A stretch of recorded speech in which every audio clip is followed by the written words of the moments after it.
जी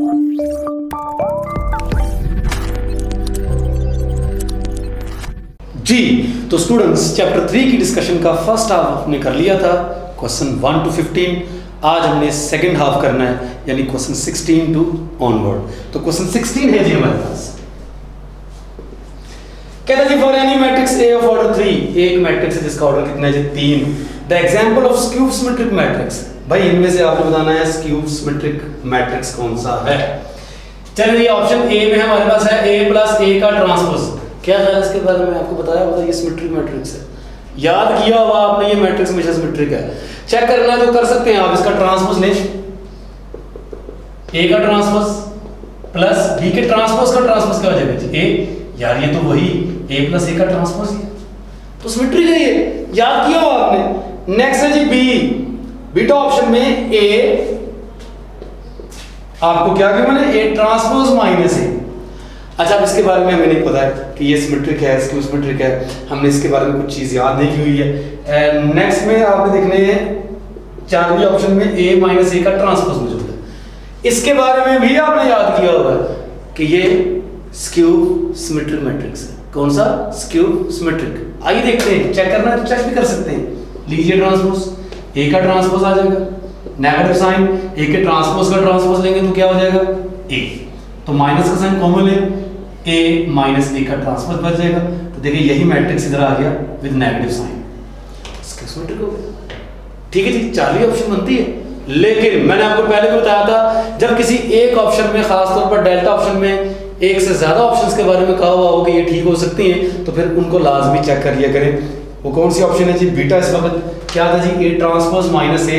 मैं ये कहता हूं कि ये भी स्क्यू सिमेट्रिक ही है। a के ट्रांसपोज का ट्रांसपोज किया a का ट्रांसपोज किया तो a transpose, negative sign common लेंगे तो a ट्रांसपोज पहले आ जाएगा, a बाद में चला जाएगा। तो यही मैट्रिक्स यहां आ गया, ये भी स्क्यू सिमेट्रिक है। डेल्टा ऑप्शन जी लिखा होगा डेल्टा ऑप्शन में, both B and C। 17 question, the matrices, आपको दो मैट्रिसेस गिवन है, ये कम्यूट करते हैं। अच्छा मैट्रिसेस के कम्यूट करने से मुराद क्या होता है बड़ा? कम्यूटेटिव लॉ कौन सा होता है बड़ा? A B is equal to B A। Matrices commute करते हैं तो मतलब इनका प्रोडक्ट जो है वो कम्यूट कर रहा है। तो मैं ये जो दो मैट्रिसेस हैं इनका प्रोडक्ट कम्यूट करवा रहा हूं। 0 2 3 1 एक मैट्रिक्स है, दूसरा मैट्रिक्स है 1 A B 0, ये दूसरा मैट्रिक्स ये कम्यूट कर रहे हैं। ठीक है जी, A और B की आपने वैल्यूज को फाइंड करना है।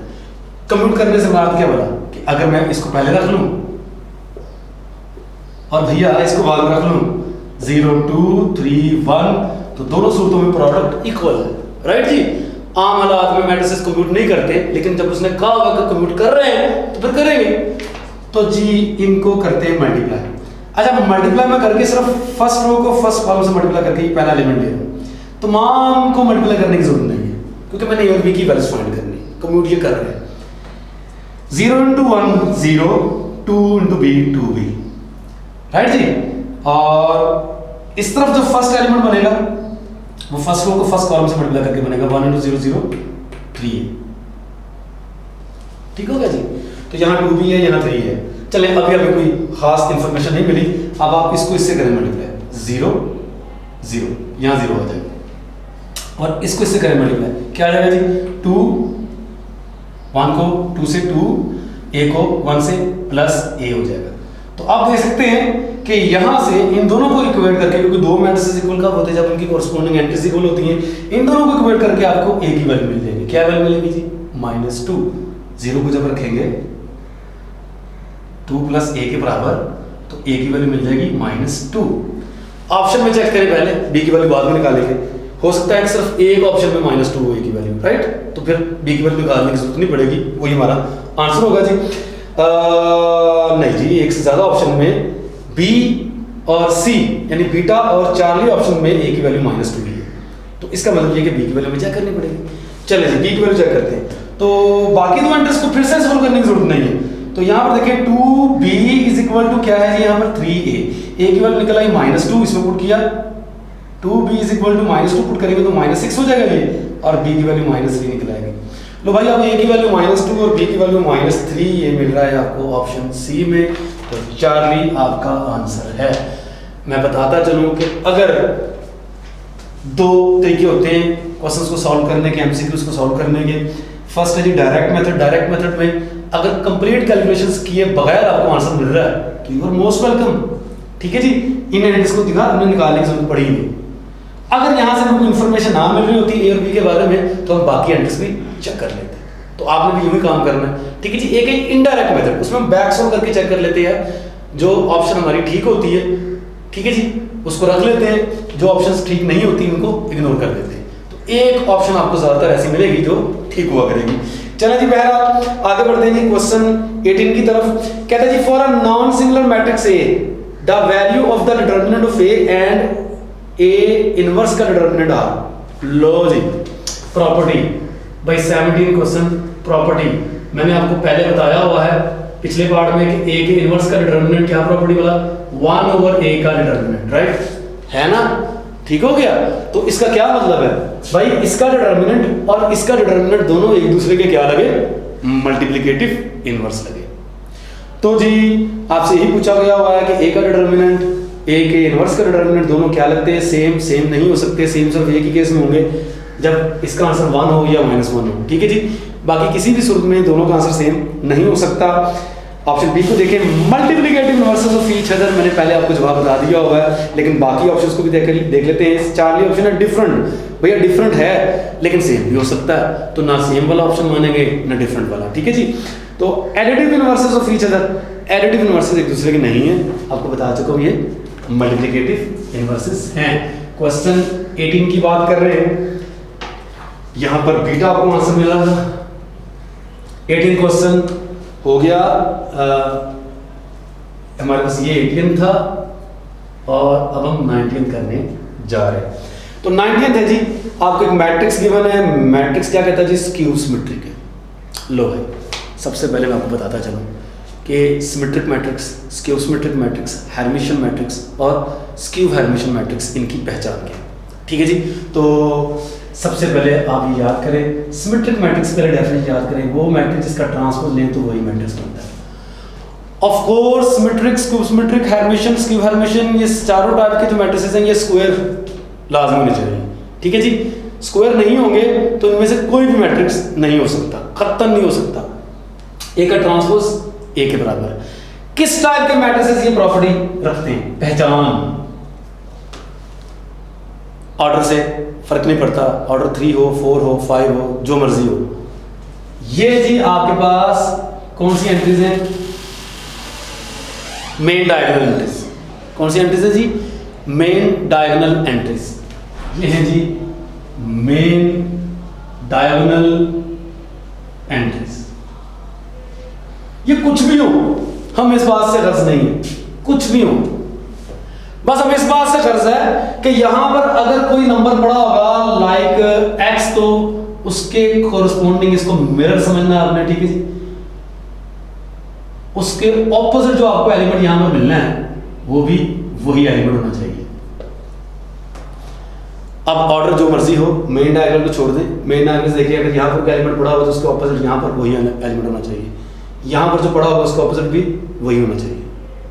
ठीक है जी, मिसाल के तौर पर आप एग्जांपल देखिए, मैं कहता हूं 5 2, डायगोनल में कुछ भी हो 0, अगर यहां पर 0 है, ये कुछ भी हो, यहां 0 तो यहां पर 0, यहां 2 हो तो फिर यहां पर भी 2 हो, राइट। जो यहां पर मौजूद है वही एलिमेंट यहां होना चाहिए। अगर इसका ऑर्डर 3 है तो फिर कैसी एंट्रीज होंगी इसके अंदर, लाइक मैं कहता हूं यहां पर 3 है, 5 5 3 3 -2 -2, जो एलिमेंट इधर है उसके ऑपोजिट वही एलिमेंट नजर आए, जो इधर है वही यहां नजर आना चाहिए। सिमेट्रिक होना चाहिए ना, नाम से सारा सिमेट्रिक। तो ये पहचान थी सिमेट्रिक मैट्रिक्स की। ऐसे ही हम बात करेंगे नेक्स्ट स्क्यू सिमेट्रिक मैट्रिक्स की। ये वो मैट्रिक्स इसका ट्रांसपोज नेगेटिव के बराबर हो जाए। ठीक है जी, इसकी पहचान क्या है, ये किस टाइप का मैट्रिक्स होगा देख लीजिए।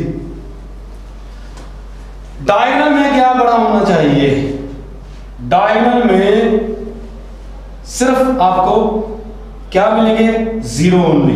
मैं लिख देता हूं जीरोस ओनली। यहां पर सिर्फ और सिर्फ 0 ही होने चाहिए, 0 के अलावा और कुछ नहीं हो सकता, राइट जी, तो वो हो सकता है स्क्यू सिमेट्रिक, अदरवाइज नहीं।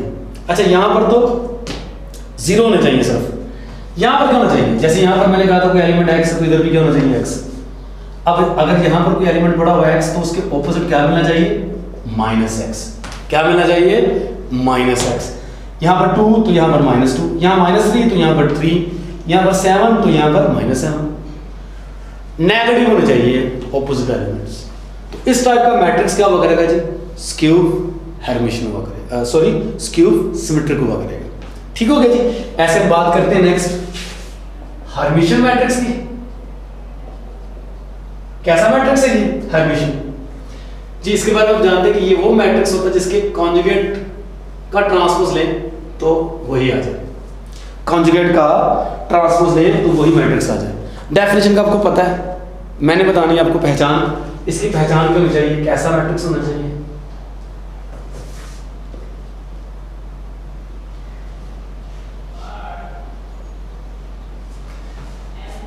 ये रही जी आपके पास मेन डायगोनल, और मेन डायगोनल में क्या पढ़ना चाहिए, जैसे सिमेट्रिक मैट्रिक्स में कुछ भी हो doesn't matter, skew symmetric matrix में सिर्फ जीरो होना चाहिए, राइट। तो ऐसे यहाँ पर हेर्मिशियन मैट्रिक्स में क्या होना चाहिए, रियल एंट्रीज होनी चाहिए। क्या होनी चाहिए, मतलब प्योर रियल एंट्रीज। अब बच्चों ये प्योर रियल एंट्रीज से मुराद क्या बराबर है, आयोटा नहीं होना चाहिए मेन डायगोनल की किसी भी एंट्री में। प्योर रियल से मुराद आयोटा नजर ही नहीं आना चाहिए आपको, ठीक है जी। मेन डायगोनल में ये हो, बाकी क्या हो। अगर यहाँ पर कोई कॉम्प्लेक्स नंबर बड़ा होगा z, तो उसके ऑपोजिट आपको क्या मिलना चाहिए, उसका कॉन्जुगेट। क्या मिलना चाहिए, उसका कॉन्जुगेट, ठीक है जी। एग्जांपल्स देख लें बेटा। यहाँ पर इसकी बात करें तो 5 2 3 प्योर रियल एंट्रीज है, 0 0 0 भी हो सकता है, of course 0 0 0 pure real entries में, ठीक है जी। तो यहाँ पर अगर पड़ा हुआ फर्ज कर लें 2 प्लस आयोटा, तो उसके बदले में आपको सामने क्या मिलना चाहिए, यहाँ पर इसके सामने यहाँ मिलेगा, क्या मिलेगा जी, ऑपोजिट 2 माइनस आयोटा, इसका कॉन्जुगेट। यहाँ पर अगर पड़ा हुआ है -3, तो इसके ऑपोजिट आपको यहाँ पर क्या मिलना चाहिए, इसका कॉन्जुगेट। अब ये रियल नंबर है, रियल नंबर का कॉन्जुगेट आपको बताइए खुद ही होता है। कॉन्जुगेट का मतलब इमेजिनरी पार्ट का साइन बदलना होता है। तो यहाँ पर अगर आपको मिल रहा है, फर्ज कर लें -5 -2 आयोटा, तो यहाँ पर क्या होगा उसके सामने -5 + 2 आयोटा, कॉन्जुगेट यानी इमेजिनरी पार्ट का साइन चेंज होना चाहिए, ठीक है जी। इसकी एग्जांपल देखनी है तो लीजिए, इसकी एग्जांपल देख लेते हैं। डायगोनल में 0 0 0 होना चाहिए और हर एलिमेंट का ऑपोजिट क्या मिलना चाहिए, उसका नेगेटिव। लाइक मैं कहता हूँ -2 है तो इसका नेगेटिव क्या होगा जी, यहाँ पर 2। यहाँ पर 3 है तो इसका नेगेटिव यहाँ पर -3, यहाँ पर 2 है तो इसका नेगेटिव यहाँ पर -2। इस टाइप के मैट्रिसेस अगर आपको ये पहचान नजर आ रही है तो बगैर डेफिनेशन लगाए आप डायरेक्ट बताने की कोशिश करेंगे ये मैट्रिक्स कौन सा है, राइट जी। फाइनली हम बात कर लेते हैं स्क्यू हेर्मिशियन की, स्क्यू या एंटी हेर्मिशियन की। लो भैया ये किस तरह का मैट्रिक्स होता है, डेफिनेशन क्या है इसकी, कॉन्जुगेट का ट्रांसपोज लें तो क्या आ जाए, नेगेटिव बाहर आ जाए और वही मैट्रिक्स क्या आ जाए। पहचान डायगोनल में क्या रखना है, जैसे यहां पर क्या किया था, प्योर रियल, यहां पर अब डायगोनल में क्या आएगा, pure imaginary numbers, pure imaginary numbers. और यहां पर अगर कोई नंबर बड़ा हुआ z, तो उसका आपको ऑपोजिट एलिमेंट क्या मिलना चाहिए, उसके कॉन्जुगेट का नेगेटिव। क्या मिलना चाहिए, उसके कॉन्जुगेट का नेगेटिव मिलना चाहिए। क्या मिलना चाहिए, कॉन्जुगेट का नेगेटिव। अच्छा यहाँ पर मैं आपको दो बातें बताना चाह रहा हूँ। पहली बात, प्योर इमेजिनरी मतलब किस तरह के नंबर, लाइक मैं कहता हूँ 2 आयोटा। प्योर इमेजिनरी मतलब एक ही पार्ट हो जिसके साथ आयोटा लाजमी हो, यानी 2 + 2 आयोटा अगर लिखा हुआ ये कॉम्प्लेक्स नंबर तो है, लेकिन ये प्योर इमेजिनरी नहीं है क्योंकि इसका रियल पार्ट 0 नहीं है, ठीक है जी। रियल पार्ट 0 होगा, आयोटा ही आयोटा नजर आएगा, तो ऐसा नंबर क्या होगा जी, प्योर इमेजिनरी। अच्छा अब खाली 0 लिखा होगा तो क्या ये हो सकता है, मुमकिन है, यस ये मुमकिन है, क्योंकि आप 0 को लिख सकते हो 0 × आयोटा, ये प्योर इमेजिनरी भी है, 0 प्योर रियल भी है, 0 प्योर इमेजिनरी भी है, और ये वाहिद नंबर है जो प्योर रियल भी है और प्योर इमेजिनरी भी है, ठीक है, अगर आपको यहाँ पर 2 पड़ा हुआ है तो इसको 2 आयोटा तो आप लिख नहीं सकते, नहीं ना लिख सकते, 2 ही लिख सकते हैं, यानी 2 जो है वो प्योर रियल है, प्योर इमेजिनरी नहीं है। 0 वाहिद नंबर है जो प्योर रियल भी है, प्योर इमेजिनरी भी है। तो यहाँ पर 0 0 0 भी हो सकते हैं, ध्यान में रखिएगा। पहली बात ये बतानी थी मैंने आपको। दूसरी बात मैंने आप बच्चों क्या बतानी थी इसके बारे में, z है तो यहाँ पर नेगेटिव z का कॉन्जुगेट है। अब नेगेटिव z के कॉन्जुगेट से मुराद क्या है? लो भाई, z अगर ये नंबर है a प्लस आयोटा b, तो उसका कॉन्जुगेट क्या होगा? a minus iota b। Conjugate का नेगेटिव लेंगे तो माइनस a, ये प्लस हो जाएगा जी आयोटा b। तो डायरेक्ट आप a प्लस आयोटा b को इससे कंपेयर करो, यहाँ a है तो यहाँ माइनस है, यानी z में और z के कॉन्जुगेट के नेगेटिव में क्या फर्क होता है? रियल पार्ट का साइन चेंज हो, imaginary part as it is. तो याद रखें इस टाइप का मैट्रिक्स हमेशा स्क्यू हेर्मिशियन होगा। यहाँ पर क्या होना चाहिए? Pure imaginary part, like 2 iota 3 iota 0। मैं बता चुका हूँ 0 प्योर इमेजिनरी भी है। अच्छा जी, यहाँ पर क्या होगा जी? अगर लिखा हुआ है 2 प्लस आयोटा, तो इसके बदले में यहाँ पर सामने कौन सा एलिमेंट हो जाएगी? -2 प्लस आयोटा। इसमें रियल पार्ट का साइन चेंज करना है, इमेजिनरी पार्ट का नहीं। यानी सिंपली ये कि हेर्मिशियन में इमेजिनरी पार्ट का साइन बदलना, ऐसे याद कर लो, और स्क्यू हेर्मिशियन में रियल पार्ट का साइन चेंज करना, राइट जी। तो यहाँ पर अगर पड़ा हुआ है -3, तो इसका चूंकि ये रियल है, इसका साइन चेंज करना है तो यहाँ क्या आएगा? 3। अगर यहाँ पर 2 आयोटा पड़ा हुआ है तो भाई यहाँ पर -2 आयोटा नहीं होना, वो इस केस में होना है, रियल पार्ट का साइन बदलना है। क्या होगा जी? 2 आयोटा का 2 आयोटा ही होगा। तो इस टाइप के मैट्रिसेस आप बगैर डेफिनेशन लगाए चेक कर सकते हैं कि, और ये आपको 2 से ज्यादा सेकंड नहीं लगेंगे चेक करने में, बड़े ही आराम से चेक हो जाएगा जी। तो हम बात कर रहे थे क्वेश्चन 19 की, symmetric, skew symmetric, Hermitian, skew Hermitian की टाइप्स और उसकी पहचान मैंने बता दी थी आपको। 19th क्वेश्चन में आपसे कह रहा है ये एक मैट्रिक्स है A 0 x + 2 2x - 3 3x - 1। कहता जी इस क्यूब सिमेट्रिक, ये मैट्रिक्स कौन सा है? क्यूब सिमेट्रिक है। अब इसकी डेफिनेशन यूज नहीं करनी, मुश्किल काम है, जो पहचान बताई थी वो यूज करनी है। क्यूब सिमेट्रिक की पहचान क्या है? बोला x की आपने कीमत फाइंड करनी है, और क्यूब सिमेट्रिक की पहली पहचान मैंने क्या बताया था आपको जी? ये डायगोनल है, डायगोनल में कौन से एलिमेंट्स मिलने चाहिए? 0 ओनली। क्या मिलना चाहिए? 0 ओनली। तो चेक करें जी, 3x - 1 = 0, यानी यहाँ पर क्या होना चाहिए? 0 होना चाहिए। x की यहाँ से वैल्यू निकल आएगी 1/3। ऑप्शंस को देखें तो ऑप्शंस आपके पास मौजूद हैं जी 3 5। क्या ऑप्शन मौजूद है? 3 5 1/3 चार्ली, ये आपकी करेक्ट ऑप्शन होगी इस वक्त, और डेल्टा में आपको -1/3 मिलेगा। चले जी 1/3 ऑप्शन मिल रही है आपको, राइट, ठीक हो गया। अब हम आते हैं इसी टाइप के क्वेश्चन से मजीद वो आपको कैसे कंफ्यूज कर सकता है। पहली बात मैं आपको ये बताता चलूं कि मैंने क्या बताया था आपको? डायगोनल में 0 0 होना चाहिए, आपने इस बात को यूज कर दिया, 3x - 1 = 0 पुट कर दिया, x की वैल्यू निकाली 1/3, आपने आंसर क्लिक कर दिया, राइट। दूसरी बात, फर्ज कर लें यहां पर आपको चौथी ऑप्शन डेल्टा में गिवन होता नन ऑफ दीज, तो क्या आप करते? हो सकता था हमारा आंसर नन ऑफ दीज होता। जस्ट इमेजिन, मैंने आपको ये भी बताया था कि जो यहां पड़ा होगा एलिमेंट, उसका नेगेटिव आपको यहां मिलना चाहिए, इसको मिलना चाहिए ना, तो इसके नेगेटिव को आप इसके बराबर पुट करके चेक करें। 2x - 3 ये एलिमेंट है, अब इसके नेगेटिव को इसके बराबर पुट करना है, यानी इसका नेगेटिव लोगे माइनस का साइन x + 2 और इसका नेगेटिव लेके इक्वल कर देना 2x - 3 के। याद आया आपको? तो अब इसको सॉल्व करो, क्या बनता है जी? 2x - 3 = -x - 2, इधर आके ऐड हो जाएगा 3x बन जाएगा, और ये उधर जाके ऐड हो जाएगा 1 रह जाएगा। तो x की वैल्यू यहां से भी मिल रही है 1/3। ऐसे भी आप अपना आंसर निकाल सकते हैं, लेकिन अब आपको बताने का मकसद यहां पर क्या था? आपको वो ट्रैप जो है ना, वो कैसे आपको कंफ्यूज कर सकता है। आप कैसे कंफ्यूज हो सकते हैं?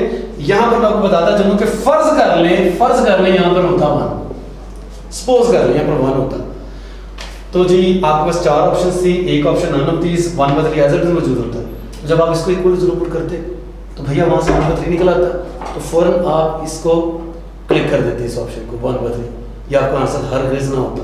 क्यों ना होता?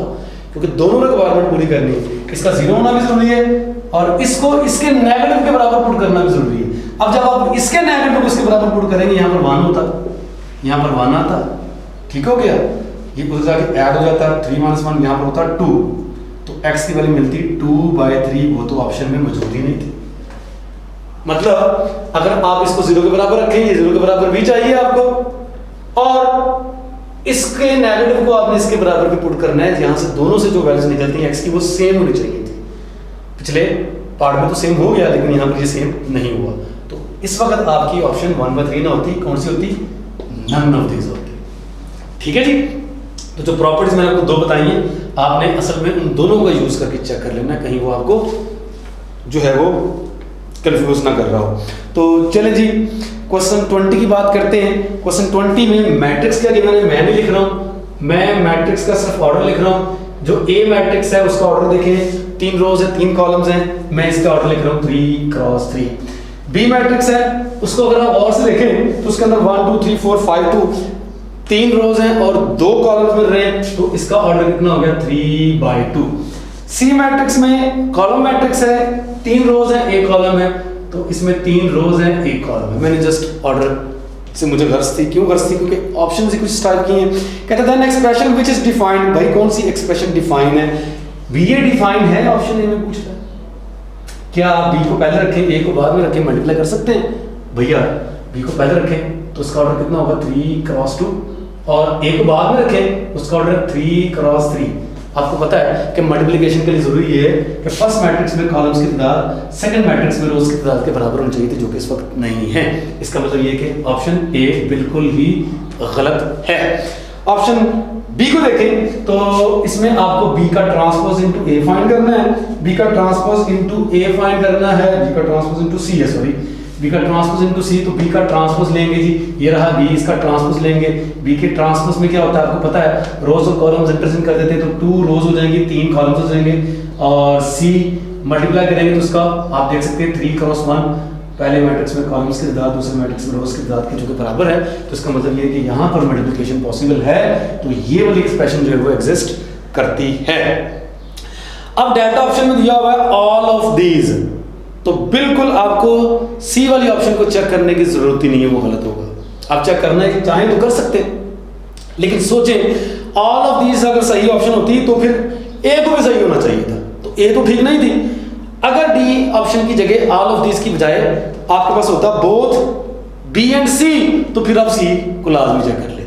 इन छोटी छोटी बातों का ख्याल रखा करें, ये छोटी छोटी बातें जो है ना, ये आपका जो वक्त है ये बचाती हैं। टेक्निक्स के तौर पर लाजमी इनका यूज किया करें। इस वक्त हमारे पास option C option B correct है। चलिए जी, क्वेश्चन 21 में आपको सॉल्यूशन फाइंड करना है जी। x + 4y + 2z = 2 का, 2x + y - 2z = 9 का, 3x + 2y - 2z = 12 का। सिस्टम को सॉल्व करना है, 4 ऑप्शंस आपको गिवन हैं। आपको याद होना चाहिए कि सिस्टम को कितने तरीकों से सॉल्व कर सकते थे जी। साइमल्टेनियसली सॉल्व कर सकते थे आप करते रहे, एक्स वाई जेड की वैल्यूज निकाल सकते हैं आप, ठीक है जी। इनवर्स वाला मेथड है, एशेलॉन फॉर्म वाला मेथड है, और इसके अलावा क्रैमर रूल भी है। बेशुमार मेथड्स हैं, बेशुमार तो इनफैक्ट नहीं होता, कहावतन हम कह देते हैं, लेकिन बहुत सारे मेथड्स हैं, आप कोई भी यूज़ कर सकते हैं। लेकिन एंट्री के लिहाज से मैं आपको बताता चलूँ कि एंट्री के लिहाज से कोई भी मेथड इसका नहीं है, यानी एंट्री के लिहाज से आपने एक ही तरीके से सिस्टम को सॉल्व करना है, आंसर्स आपको गिवन होंगे, आपने एलिमिनेशन वाला मेथड यानी बैक सॉल्व मेथड यूज करना है। तो आइए देखते हैं, फर्स्ट ऑप्शन में x की वैल्यू 0, y की वैल्यू 0, z की वैल्यू 1 गिवन है। सिस्टम का पता है आपको सॉल्यूशन का क्या मतलब होता है, ये वो वाली वैल्यूज होती है जो आपके सिस्टम को सेटिस्फाई करनी चाहिए, तीनों की तीनों इक्वेशन सेटिस्फाई होनी चाहिए।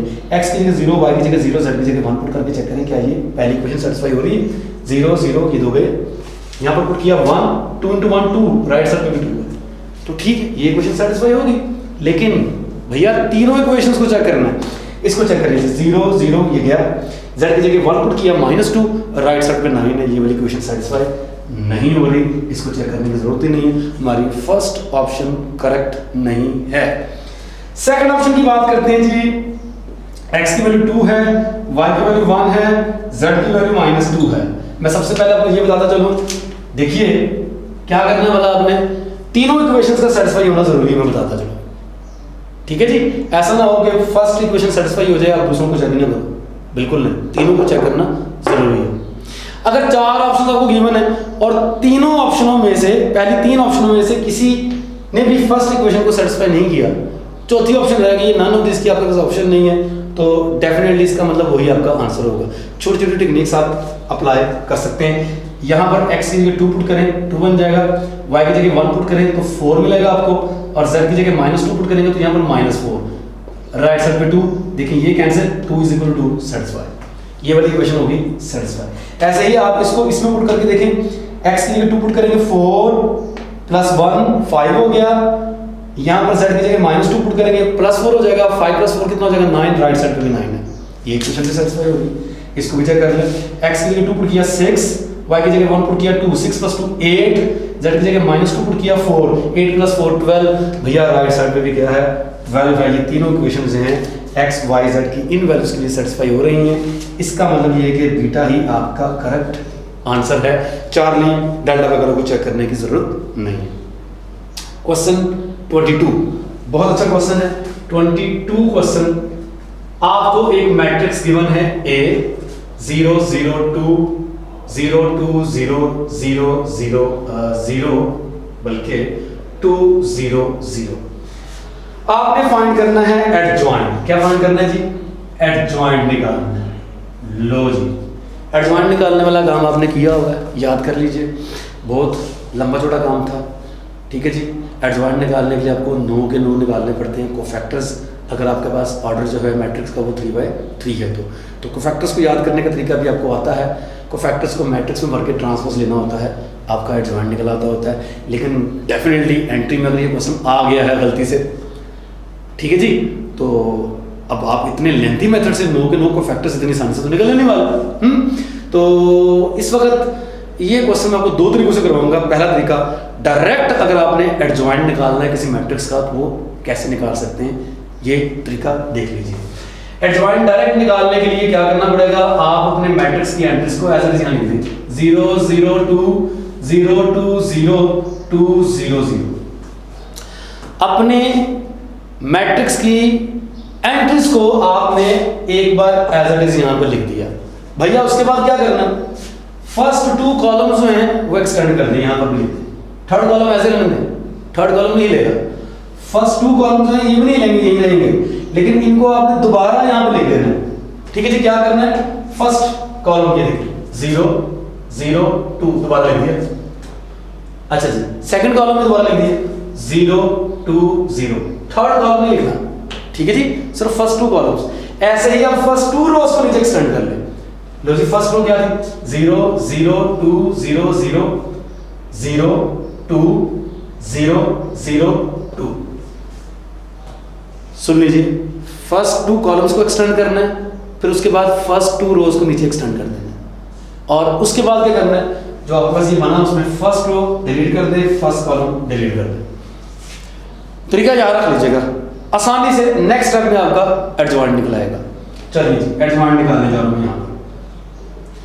डायरेक्ट क्या निकालेंगे हम, एडजॉइंट। क्या करना पड़ता है जी, ये जो आपके पास बाकी एंट्रीज बचती हैं 4 के डिटरमिनेंट सॉल्व कर लें। देखिए, फर्स्ट इन 4 एंट्रीज को मिला के डिटरमिनेंट निकलेगा, इसको सॉल्व कर लें। डिटरमिनेंट निकालना बहुत आसान काम है 2/2 ऑर्डर का। 2 × 0 0, माइनस का साइन, 0 × 0 0, 2 - 0 कितना हो गया भैया 2। तो क्या आएगा जी यहाँ पर, सॉरी 2 × 0 0 था, 0 - 0 0।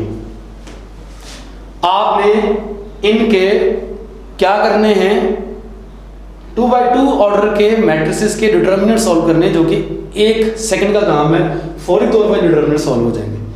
इसको इससे किया मल्टीप्लाई 0, माइनस इसको इससे मल्टीप्लाई किया 0 0 - 0 0, डिटरमिनेंट यहाँ लिख देना। चलिए जब नेक्स्ट सॉल्व करें, 0 को 2 से किया मल्टीप्लाई 0, माइनस का साइन, 0 को 0 से किया वो भी 0 0 - 0 अगेन 0। इस 0 को मैं कहाँ लिखूंगा, यहाँ लिखूंगा, नो यहाँ लिखना। ये बात भी याद रख लीजिएगा कि रो वाइज डिटरमिनेंट्स को सॉल्व करके कॉलम वाइज पुट करना है। क्यों, याद कर लें, जब आप एडजॉइंट लेते थे कोफैक्टर्स को मैट्रिक्स में भर के आप ट्रांसपोज लेते थे, रोज को कॉलम्स में चेंज भी करते थे। याद आया, बिल्कुल वही काम करने जा रहे हैं। ये वही काम करने जा रहे हैं जी हाँ, ये हम को फैक्टर से सॉल्व कर रहे हैं समझ, ठीक हो गया। तो नेक्स्ट जी 0 इंटू 0 0, माइनस का साइन 2 इंटू 4, 0 माइनस 4 माइनस 4 कहाँ आएगा, यहाँ आएगा कि यहाँ आएगा, भैया यहाँ आएगा। रो वाइज सॉल्व करके कॉलम वाइज बढ़ते जाए। अभी तो मैं आपको समझा रहा हूँ, टाइम लग रहा है, लेकिन जब आप खुद करेंगे सॉल्व, ये 3 से 4 सेकंड में आपका डिटरमिनेंट सॉरी एडजॉइंट सॉल्व हो जाएगा। नीचे जी अब इनका निकालें डिटरमिनेंट, 0 माइनस 0 भैया 0, इसकी बात है 0 माइनस 4 ये यहाँ आ गया। रो वाइज लेके कॉलम वाइज फिल करने में बताता चलो, 0 माइनस 0 लो जी 0, 0 माइनस 4 लो जी minus 4, 0 minus 0 0, 0 minus 0 0। This is the adjoint. 3 से 4 सेकंड्स में आप एडजॉइंट इस तरीके से निकाल सकते हैं, ठीक हो गया जी। तो ये था जी आपका फर्स्ट वे। इस तरीके से आप चेक कर सकते हैं। एडजॉइंट जो है वो ऑप्शन चार्ली में आपको मिल रहा है, 0 0 माइनस 4 0 माइनस 4 0 माइनस 4 0 0। तो ये रहा जी चार्ली आपका आंसर, ठीक हो गया जी। अब हम एक और तरीके से इस क्वेश्चन को सॉल्व करने की कोशिश करेंगे। दूसरा तरीका क्या है जी, आपको पता है किसी मैट्रिक्स को उसके इनवर्स से करेंगे मल्टीप्लाई तो क्या आने वाला है, आइडेंटिटी आने वाला है। याद करने, ठीक है जी, ऐसा होता है, आपने याद किया होगा।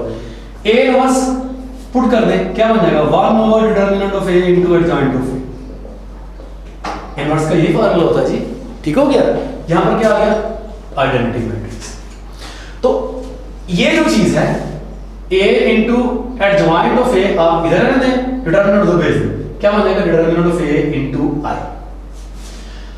अब सबसे पहले तो आप इस इक्वेशन को फॉर्मूला समझ के याद कर लें। क्या करना है जी, इसको फॉर्मूला समझ के याद कर लेना, ठीक है। ये आपको याद होना चाहिए कि किसी मैट्रिक्स ए को उसके अगर आप एडजॉइंट से करेंगे मल्टीप्लाई तो क्या आने वाला है, क्या आने वाला जी, उस मैट्रिक्स का डिटरमिनेंट, ठीक है जी, टाइम आइडेंटिटी मैट्रिक्स। ये फार्मूला कब होल्ड करेगा, जब मैट्रिक्स ए कौन सा हो जी, इनवर्टिबल हो, ठीक है जी। मैट्रिक्स ए कौन सा होना चाहिए, इनवर्टिबल होना चाहिए, अदरवाइज ये होल्ड नहीं करेगा, ठीक हो गया जी। तो अब इसी को यूज करते हुए देखें, आपको मैट्रिक्स ए गिवन है, अब अपने बैक सॉल्व करना है, ठीक है जी। आपको 4 ऑप्शंस गिवन है, थोड़ा सा लेंथी तरीका ये हो सकता है। 4 आपको ऑप्शंस गिवन है, तो सबसे पहले देखें ए मैट्रिक्स को आपने यहां पे लिखा क्या है, 0 0 2 0 2 0 2 0 0। अगर पहला ही ऑप्शन फर्स्ट कर लें, मान लें कि ऑप्शन ए ही दुरुस्त है, तो इसको यहां पर रखें, 0 0 माइनस 2 0 माइनस 2 0 माइनस 2 0 0। मान लिया कि यही एडजॉइंट है, तो देखिए ये क्या फॉर्मूला बना, मैट्रिक्स को उसके एडजॉइंट से करेंगे मल्टीप्लाई, क्या आने वाला है, identity matrix time determinant. Determinant आप जो मैट्रिक्स का डिटरमिनेंट है वो सॉल्व कर लें। ये मैट्रिक्स है, इसका डिटरमिनेंट सॉल्व करना कौन सा मुश्किल काम है यार। फर्स्ट रो से एक्सपेंड करें तो इसमें 2 जीरो मौजूद हैं, ये 0 2 बाहर रखेंगे, तो क्या करना पड़ेगा आपको, इस रो को छोड़ेंगे, इस कॉलम को छोड़ेंगे, 0 माइनस 4 क्या बन जाएगा जी, माइनस 4, ठीक है जी। तो इस मैट्रिक्स का अगर आप निकालें डिटरमिनेंट तो क्या निकलता है, -8 निकलता है। चले जी, अब आपने इसको करना है मल्टीप्लाई, कीजिए मल्टीप्लाई, शाबाश। इसको जब इससे करेंगे मल्टीप्लाई तो 0 0 -4 आ जाएगा, ठीक है जी, -4, ठीक हो गया जी। इसको जब इससे करेंगे मल्टीप्लाई 0 बन जाएगा 0। आप जब इसको इससे करेंगे मल्टीप्लाई तो वो भी क्या हो जाएगा 0, -4 0 0। अब इसको इससे करेंगे मल्टीप्लाई क्या आ जाएगा 0 0 0 0। इसको इससे करेंगे मल्टीप्लाई तो -4 आ जाएगा, आप देख सकते हैं ये बन जाएगा -4। अगर आप बाहर निकालें तो क्या आ जाएगा जी 1 0 0 0 1 0 0 0 1, क्या आ गया जी, ये हो गया आपका आइडेंटिटी। अब पता चल रहा था हमें जुबानी कि ये आइडेंटिटी मैट्रिक्स है, ये -4 आया चूंकि, तो हमें क्या चाहिए था, determinant of A time identity matrix. यहाँ से आइडेंटिटी मैट्रिक्स के साथ क्या आया, -4 आया, हमें चाहिए था -8, मतलब ऑप्शन ए हमारी नहीं है, ठीक है जी। ये तरीका अच्छा ज़रूर है, लेकिन ये तरीका ज़्यादा अच्छा मैं इसलिए नहीं समझता हूँ, कुछ बच्चों को ये तरीका ज़्यादा अच्छा लगेगा, वो अप्लाई कर सकते हैं, लेकिन डायरेक्ट मेथड जो है 3 से 4 सेकंड्स में हम एडजॉइंट निकाल सकते हैं। मैं आपको ये मशवरा दूंगा कि आप उसी मेथड को ज़्यादा फॉलो कीजिएगा। अच्छा फर्ज कर ले मैं अब बी और डेल्टा जो है ये चेक नहीं कर रहा हूँ, मैं चार्ली चेक कर रहा हूँ। चार्ली में आपको पता है यहाँ पर -4 गिवन है, यहाँ पर -4 है, यहाँ पर भी क्या है -4, डिटरमिनेंट आपका -8 निकला था। तो अब इनको करके देखेंगे मल्टीप्लाई तो क्या आ जाएगा, देखिए यहाँ -8 आ जाएगा, यहाँ पे -8 आ जाएगा, यहाँ पर -8 आ जाएगा, -8 कॉमन आ जाएगा, बाकी बचेगा आपके पास आई। तो देखें यहाँ पर डिटरमिनेंट आपका एग्जैक्टली -8 मौजूद है। तो इस तरीके से भी आप इसको चेक कर सकते हैं, जो तरीका आपको ज़्यादा अच्छा लगेगा आप उससे सॉल्व कर सकते हैं। क्वेश्चन 23 है, फॉर मैट्रिक्स ए, आपको एक मैट्रिक्स ए गिवन है, दूसरा मैट्रिक्स आपको बी गिवन है, which of the following is correct. भाई ए मैट्रिक्स को लिखते हैं, ये क्या है जी 1 0 0 0। बी मैट्रिक्स को लिखते हैं जी, ये क्या है जी 0 0 0 1, राइट। ओके जी, ऑप्शन ए कौन सी ऑप्शन करेक्ट है, पहले में बताना है ए बी इज सिमेट्रिक, ये चेक करना है। तो देखिए जी, सबसे पहले आपको ए को बी से करना पड़ेगा मल्टीप्लाई। क्या करना पड़ेगा, ए को बी से मल्टीप्लाई करना पड़ेगा। तो मल्टीप्लाई करते वक्त आप देखें इसको इससे मल्टीप्लाई करने से क्या बनेगा। लो भैया करने जा रहे हैं इनको मल्टीप्लाई करने का तरीका आपको आता है, क्या जवाब आएगा, ये प्रोडक्ट ए भी होगा। इस रो को इस कॉलम से करेंगे मल्टीप्लाई 0, फिर इसको इससे करेंगे तब भी 0, इसको इससे करेंगे तब भी 0, और इसको इससे करेंगे अगेन 0। तो ये आ गया एक नल मैट्रिक्स। चलिए जी, नल मैट्रिक्स कौन सा होगा जी, सिमेट्रिक होगा। अब सिमेट्रिक की पहचान मैंने बताई हुई है कि आपका डायगोनल कुछ भी हो चलेगा, हर एलिमेंट के ऑपोजिट आपको वही एलिमेंट मिलना चाहिए, एग्जैक्टली वही है ये सिमेट्रिक। ठीक हो गया। बी ऑप्शन को देखिए, उसमें दिया हुआ है A B is null matrix, भैया नल मैट्रिक्स ही है, ठीक है, ये भी ठीक है। अब चार्ली ऑप्शन को चेक करने की जरूरत नहीं, क्योंकि डेल्टा में कह रहा है वो ऑल ऑफ द अबव। अब खाली 2 ठीक होने की तो ऑप्शन है नहीं, तो all of the above options हैं, तो इट मींस के जो चार्ली ऑप्शन है वो ट्रिवियली ट्रू होगी, आपको चेक करने की जरूरत नहीं है। ऑल ऑफ द अबव ये आपका डेल्टा ऑप्शन बन जाएगा। ठीक हो गया। लेकिन फर्ज कर लें आपके ज़हन में नहीं रहता, आप चेक करना चाहें तो कर लीजिए, A B is Hermitian matrix, कर लीजिए यार, ये मैट्रिक्स है। हर्मिशियन में क्या होना चाहिए, डायगोनल में क्या होना चाहिए, याद कर लें, प्योर रियल एंट्रीज होना चाहिए। मैंने बताया था खाली 0 0 पड़ा हो तो ये प्योर रियल एंट्रीज नहीं है, प्योर इमेजिनरी एंट्रीज नहीं है, तो ये एक प्रॉपर्टी सेटिस्फाई होगी। दूसरी बात ये है कि हर एलिमेंट के कोरस्पॉन्डिंग आपको क्या चाहिए, उसका कॉन्जुगेट, राइट जी। तो कॉन्जुगेट में पता है आपको इमेजिनरी पार्ट का साइन बदलते हैं, इमेजिनरी पार्ट यहाँ पर है ही नहीं, तो सीधा यही हो। ठीक हो गया जी। तो ये हर्मिशियन भी है, तो बन गया आपका delta answer all of this. Next जी 24 बहुत सिंपल क्वेश्चन है। 24 में क्या कहता है आपको, एक मैट्रिक्स आपको ए गिवन है जिसकी एंट्रीज है A 2 7 A, कहता है जी A5 की पावर A⁵ का डिटरमिनेंट कहता है 32 के बराबर है, और आपने A की वैल्यू कैलकुलेट करनी है। लो जी, डिटरमिनेंट की प्रॉपर्टीज यूज करेंगे। पावर का आपको पता है डिटरमिनेंट, अगर आपने मैट्रिक्स की कोई पावर है तो बजाय इसके कि वो पावर कैलकुलेट करें पहले, वो तो बहुत लेंथी काम हो जाएगा। आप उसका डिटरमिनेंट सॉल्व करें, पावर बाद में ले लें, प्रॉपर्टी मैंने आपको बताई हुई है। डिटरमिनेंट सॉल्व कर लें यहाँ से, कैसे निकलेगा डिटरमिनेंट, A² - 14, तो A² - 14 की power 5 is equal to 32। Direct solve करना है तो ये लें जी, A² - 14 कितना बन जाएगा जी, 32 की पावर 1/5 2, A² क्या निकलाएगा जी 16, तो A क्या निकलाएगा जी +-4। अब आप अपनी ऑप्शंस को चेक कर सकते हैं, ऑप्शन में +-4 मौजूद है भी कि नहीं है जी। चार्ली ऑप्शन बताता चलो मैं आपको कि अगर किसी एक ऑप्शन में +4 होता या -4 होता तो वो भी ट्रू होता, लेकिन अगर +-4 दोनों होंगे तो हम उस वाली ऑप्शन को जो है ना वो करेक्ट मानेंगे। +-4 आपका आंसर है चार्ली ऑप्शन। ठीक हो गया जी। अगर ए की वैल्यू निकालना यहाँ से मुश्किल हो जाएगा तो भी कोई मसला नहीं है, तो आप अपनी ऑप्शंस को पकड़ेंगे और बैक सॉल्व कर लेंगे किसी क्वेश्चन में इसी क्वेश्चन।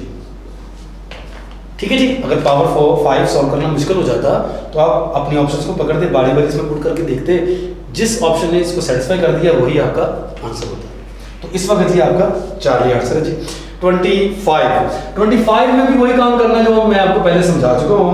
इनवर्स कैलकुलेट करना है जी। एक मैट्रिक्स आपको गिवन है जी A 1 -3 2 2 1 0 0 -1 1। तो इनवर्स कैलकुलेट करने के लिए याद कर लें 3x3 ऑर्डर का मैट्रिक्स है, आपको एडजॉइंट निकालना पड़ता है, डिटरमिनेंट निकालना पड़ता है। लो जी एडजॉइंट और डिटरमिनेंट आप फाइंड कर लें। अगर आप डिटरमिनेंट फाइंड करेंगे तो कैसे फाइंड करेंगे? चलिए जी डिटरमिनेंट। अच्छा डिटरमिनेंट फाइंड करने का भी एक आसान तरीका बताता हूँ मैं आज आपको। डिटरमिनेंट अगर आप इसका फाइंड करना तो क्या करें? एंट्रीज को एज इट इज लिख दिया। फर्स्ट टू कॉलम्स एक्सटेंड कर लिए जैसे एडजॉइंट में भी किए थे। फर्स्ट टू कॉलम्स एक्सटेंड कर लिए 1 2 0 -3 1 -1। फर्स्ट टू कॉलम्स आपने एक्सटेंड कर लिए। अब रोज नहीं एक्सटेंड करनी, सिर्फ फर्स्ट टू कॉलम्स आपने एक्सटेंड कर लेंगे। ठीक हो गया जी। और अब आपने डायगोनली चलना। देखिए डायगोनल में देखिए एक एंट्री आ रही है, इस डायगोनल में देखिए 2 एंट्रीज आ रही है, इस डायगोनल में देखिए 3 एंट्रीज आ रही है। तो आपने 3 एलिमेंट्स पर मुश्तमिल डायगोनल जो हैं उनकी एंट्रीज को क्या कर देना है? मल्टीप्लाई कर देना। कीजिए जी। एक स्टेप में डिटरमिनेंट 1 × 1 × 1 1 यहां लिख दिया और ऐड करना है जी इनको। नेक्स्ट आपको यहां पर मिल रहा है 3 एंट्रीज पर मुश्तमिल डायगोनल। मैं फिर बता रहा हूं 2 एंट्रीज पर मुश्तमिल डायगोनल छोड़ देना है, एक एंट्री पर मुश्तमिल डायगोनल छोड़ देना है, 3 वाला लेना है। इनको मैंने मल्टीप्लाई करेंगे तो क्या आ जाएगा जी? 0। आपने इनको मल्टीप्लाई करके ऐड करना है। चलो जी इनको करोगे तो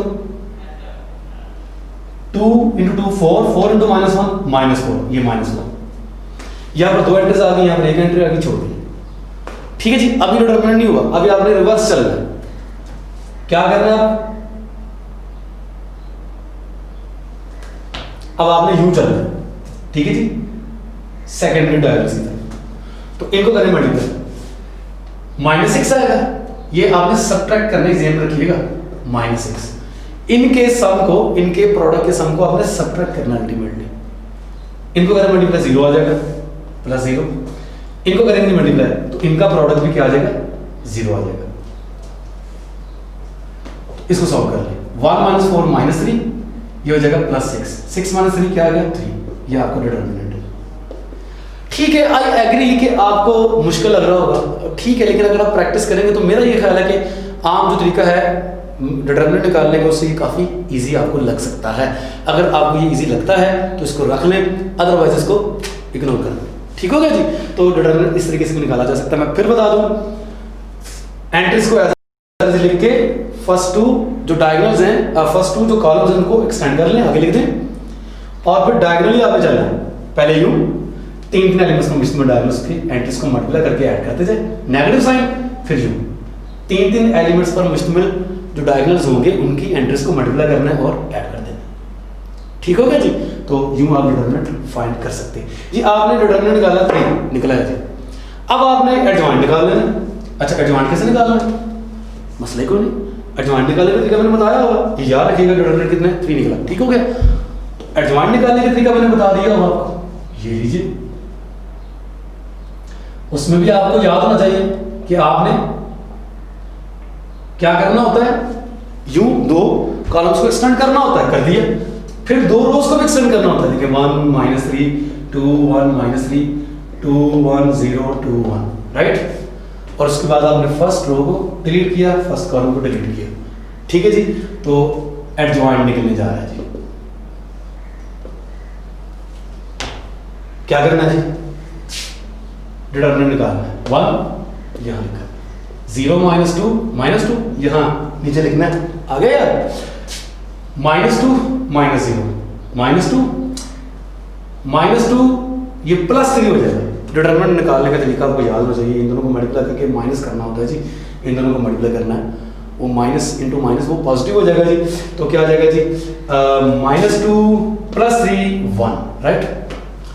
नेक्स्ट 1 - 0 1 यहां लिख दिया, 0 + 1 1। नेक्स्ट 0 - 2 इधर आ गया, 4 - 0 1 +6 हो जाएगा। 1 + 6 कितना हो जाएगा जी? 7। तो एडजॉइंट ऑफ ए, अब आपको याद होना चाहिए कि इनवर्स का फॉर्मूला क्या होता है? 1 over adjoint of A into 1 over determinant of A into adjoint of A. तो डिटर्मिनेंट कितना निकला था 3, तो 1/3 यानी ये आपका इनवर्स। तो आप देख सकते हैं जी किस ऑप्शन में मौजूद है आपको एग्जैक्टली ये चीज जी 1/3 चार्ली ऑप्शन 1 1 -2 -2 1 4 -2 1 7 आपको यहाँ पर ये मिल रहा है। ठीक हो गया जी। तो इस तरीके से आप इनवर्स भी निकाल सकते हैं, सिर्फ एडजॉइंट नहीं इनवर्स भी निकाल सकते हैं आप। ठीक है जी, वही काम करना पड़ेगा आपको, एडजॉइंट निकालना पड़ेगा और एक काम आपको डिटरमिनेंट निकालना पड़ेगा। फार्मूला आपके पास वही है। ठीक है जी। तो दूसरे तरीके से आप इसको कैसे सॉल्व कर सकते हो मैं वो भी आपको बताता चलूं, जो सा आपको अच्छा लगेगा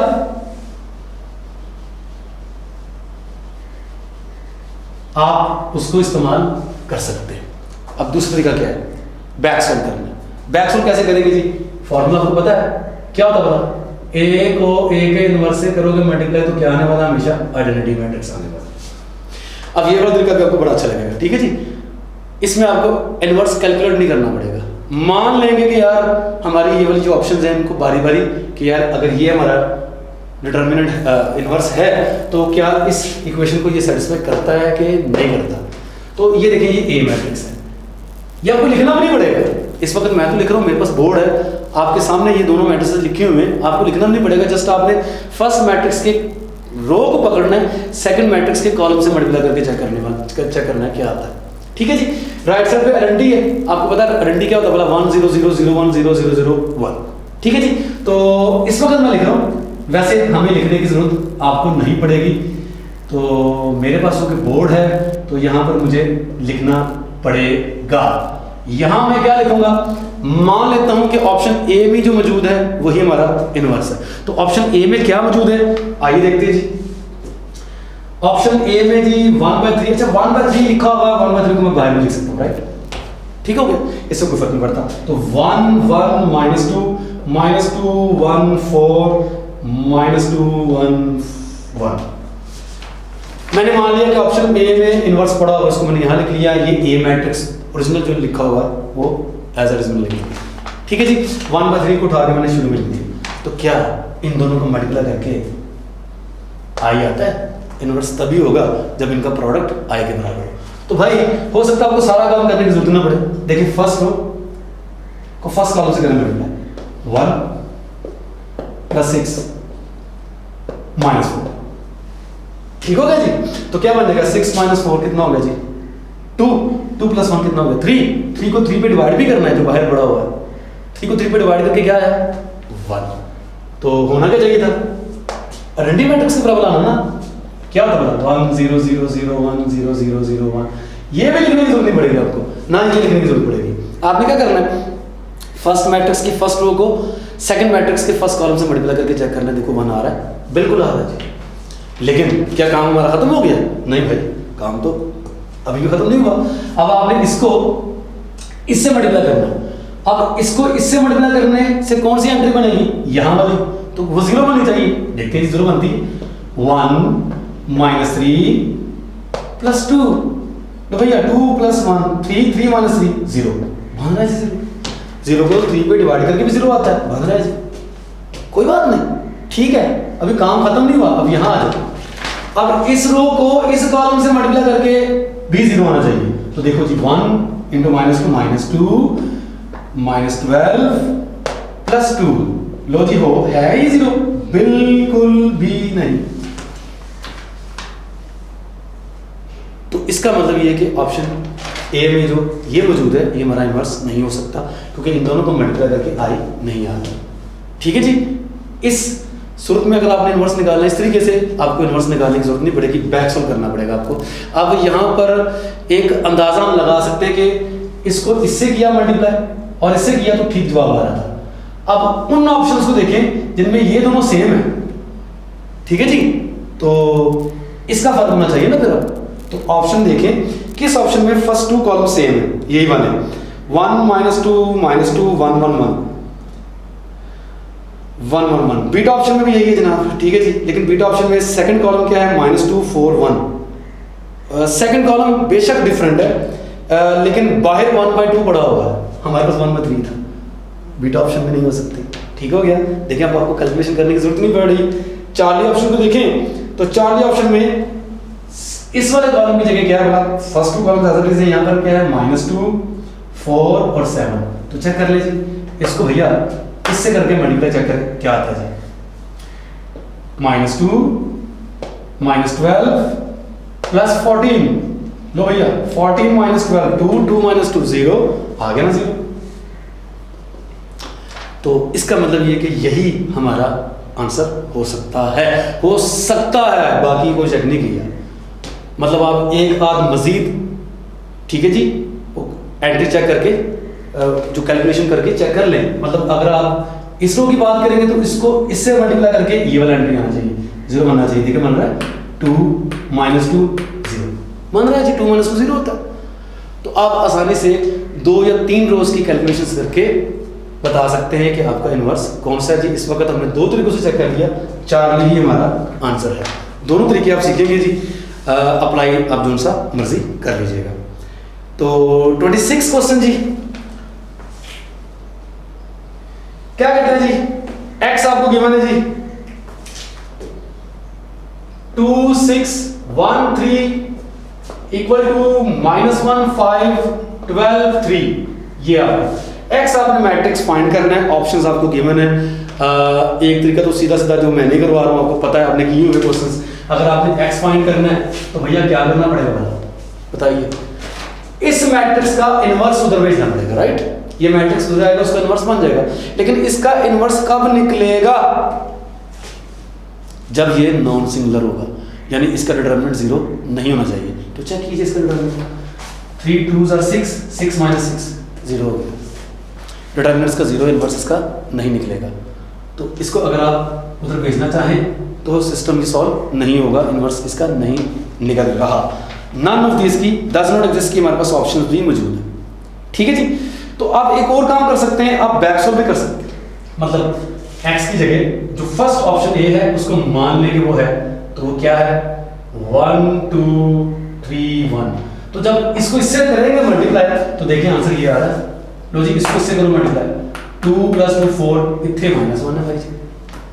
तो 4 तो -1 के बराबर होता नहीं। इसका मतलब ये कि ऑप्शन ए हमारी कभी भी नहीं हो सकती। ऐसे ही आप ऑप्शन बी को चेक कर लें। ऑप्शन बी में क्या है 1 1 2 3। लो जी, इस रो को इस कॉलम से करें मल्टीप्लाई, 2 + 1 आ जाएगा। 2 + 1 कितना होता है जी 3। यहाँ तो भैया -1, तो ये भी नहीं हो सकता। आप ऐसे ही चार्ली ऑप्शन को भी चेक कर सकते हैं, वो भी नहीं हो सकता। बैक सॉल्व से भी कर सकते हैं, डायरेक्ट कैलकुलेशन करके भी आप कर सकते हैं। ठीक हो गया जी। तो इस वक्त हमारा आंसर है जी डेल्टा डज नॉट एग्जिस्ट।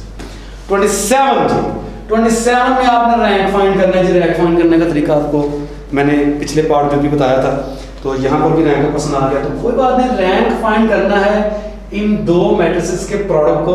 एक मैट्रिक्स 1 0 0 1, वो 1 0 0 1, ये कौन सा मैट्रिक्स है, ये तो आइडेंटिटी मैट्रिक्स है।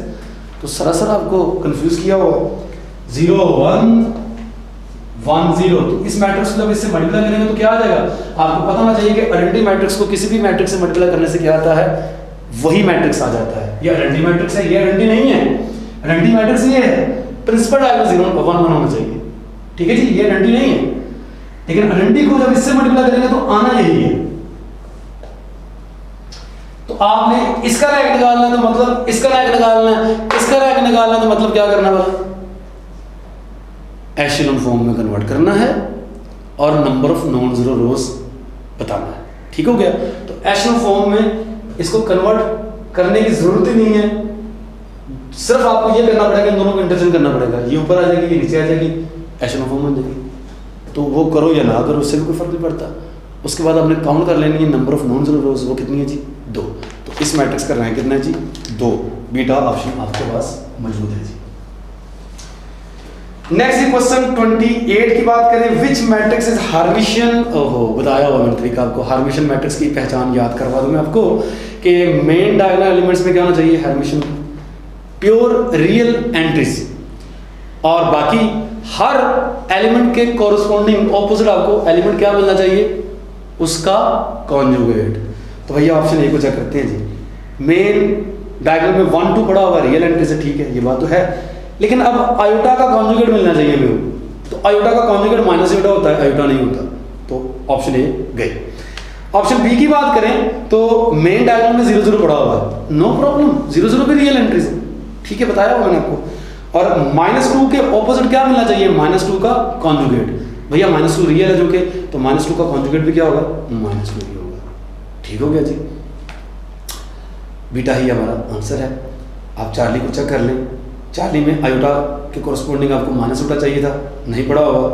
और डेल्टा में देखिए 2 प्लस आयोटा के कोरस्पोंडिंग आपको कॉन्जुगेट चाहिए था, वो कॉन्जुगेट नहीं है, -2 plus iota.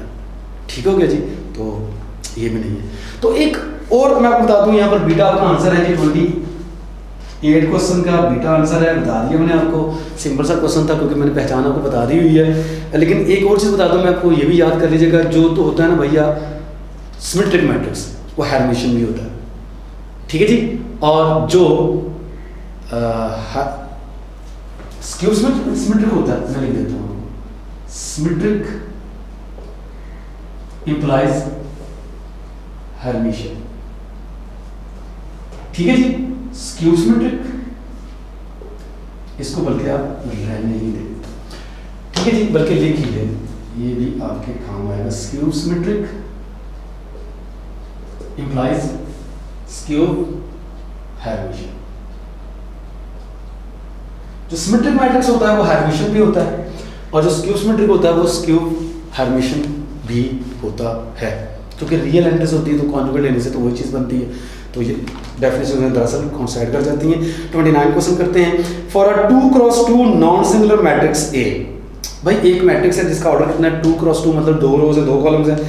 A into adjoint of ए, अच्छा ये भी मैंने आपको बताया हुआ, देखिए जी, ए इंटू एडजॉइंट ऑफ ए क्या बनना चाहिए, इन दोनों को मल्टीप्लाई करके क्या बनना चाहिए वाला, determinant of A time I. ये थोड़ी देर पहले मैंने आपको बता दिया था, मैंने आपको कहा था ये याद रखना। तो यहाँ पर भी वही काम करें जी, मैट्रिक्स आपको गिवन नहीं है, ए इंटू एडजॉइंट ऑफ ए आपको गिवन नहीं है, किसके बराबर गिवन है जी, 10 0 0 10। यहाँ पर डिटर्मिनेंट है, आइडेंटिटी मैट्रिक्स का आपको पता क्या होता है, 1 0 0 1। डिटर्मिनेंट आपने कैलकुलेट करना है, ठीक है जी, क्या कैलकुलेट करना है, डिटर्मिनेंट आपने कैलकुलेट करना है। तो जस्ट इमेजिन कि अगर आप यहाँ से 10 कॉमन लें तो ये क्या बनेगा, 10 टाइम 1 0 0 1, इधर भी क्या है, डिटर्मिनेंट ऑफ ए टाइम 1 0 0 1, तो क्या जवाब आएगा, डिटर्मिनेंट ऑफ ए का क्या आंसर आएगा जी, 10। चूंकि इधर भी आई है उधर भी आई है, तो 10 आपका आंसर है जी, you can see in option B. Question 30 जी, को फैक्टर निकालना जी a12 का। यहाँ पर भी सरासर उसने आपको थोड़ा सा जो है वो परेशान किया होगा बस। ये 2/2 ऑर्डर के मैट्रिक्स में आपको पता है को फैक्टर निकाल सकते हैं। को फैक्टर निकालना जी a12 का 1 6 -3 3, आम तौर पर आपने को फैक्टर्स नहीं निकाले होते 2/2 ऑर्डर के मैट्रिसेस के, तो यहाँ पर 3/3 ऑर्डर का मैट्रिक्स अगर आपको देता तो उसके किसी भी एंट्री को फैक्टर निकालना है, इसी का तो आपको फार्मूला आता है। a12 को फैक्टर निकालना है, वो कैपिटल A12 से डिनोट करते हैं, आपको पता है फार्मूला क्या होता है। सबसे पहले तो -1 की पावर इन दोनों को ऐड कर देना होता है, फर्स्ट रो सेकंड कॉलम, और फर्स्ट रो डिलीट कर दें, सेकंड कॉलम डिलीट कर दें, तो क्या बचता है -3, उसका डिटरमिनेंट यहाँ पर आ जाता है।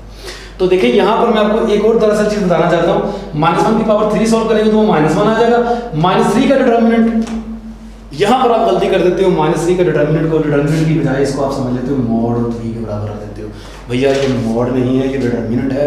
मॉड का मतलब होता है नेगेटिव वैल्यू को पॉजिटिव कर देना, डिटरमिनेंट का मतलब ये हरगिज़ नहीं होता। डिटरमिनेंट अगर एक ही एंट्री का निकालना तो वो खुद होगा, यानी इसका डिटरमिनेंट -3 ही होगा। तो क्या जवाब आएगा जी, 3। ठीक हो गया जी, तो 3 आप देख सकते हैं ऑप्शन सी में। ठीक है जी, मैं फिर बता दूँ, ये मॉडुलस नहीं है, ये डिटरमिनेंट है। डिटरमिनेंट सिंगलटन मैट्रिक्स का वो खुद ही होता है, राइट जी, जो नंबर पड़ा होता है। ओके हो गया जी, तो इन दोनों को मल्टीप्लाई करके 3 आपका आंसर है ऑप्शन सी। चलिए जी, नेक्स्ट हम इंशाल्लाह मिलेंगे जी डिस्कशन चैप्टर 4+5 की। अपना ख्याल रखेंगे आप, अल्लाह हाफ़िज़।